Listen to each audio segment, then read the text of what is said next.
Hello बच्चों, let's read the question and the question says the temperature coefficient of a resistance wire is 0.00125 degree Celsius inverse. At 300 Kelvin its resistance is 1 ohm. At what temperature the resistance of the wire will be 2 ohms. तो basically इस question को solve करने के लिए जो की concept use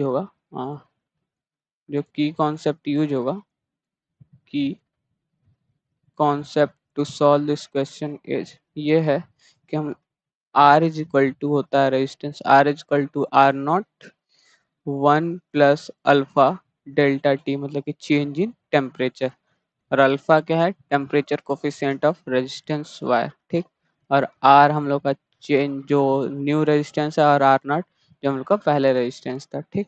तो अगर यहाँ से अगर हम लोग इसको सॉल्व करें तो इसको ऐसे भी लिख सकते हैं R is equal to R not 1 + alpha और इसको ऐसे लिख लें T2 - T1 और ये हो गया हम लोग के पास ठीक। तो अब हम लोग इसको सॉल्व कर लेते हैं डायरेक्ट वैल्यूज ही हम लोग को पुट करनी है। तो अगर देखें तो हम लोग के पास गिवन क्या क्या है जो new resistance of the wire है वो 2 ओम हो जा रहा है ठीक।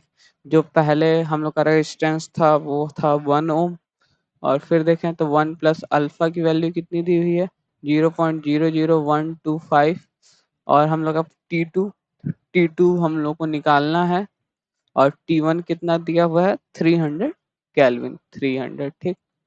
तो अब अगर हम लोग इसको सॉल्व करें तो ये क्या आ जाएगा देखें तो ये 1 से 1 मल्टीप्लाई हो गया और इसको अगर सॉल्व करेंगे तो ये क्या हो जाएगा यहाँ से हम लोग लिख सकते हैं इसको ऐसे लिखें तो 2 इज इक्वल टू 1 प्लस ये ऐसे लिख लें 0.00125 T2 - 300 तो अगर इसको यहाँ से सॉल्व करें तो ये हो जाएगा इधर -1 चला जाएगा तो ये हो जाएगा 1 मतलब कि T2 - 300 इज इक्वल टू 1/0.00125 हो जाएगा क्योंकि 1 माइनस हो गया पहले तो ये 1 हो जाएगी वैल्यू और फिर इससे डिवाइड कर देंगे तो यहाँ से जो T2 की वैल्यू सॉल्व करके आएगी T2 आ जाएगा वो 1100 केल्विन आ जाएगा क्योंकि यहाँ पे T1 हम लोग का केल्विन में है तो T2 भी केल्विन में ही आएगा।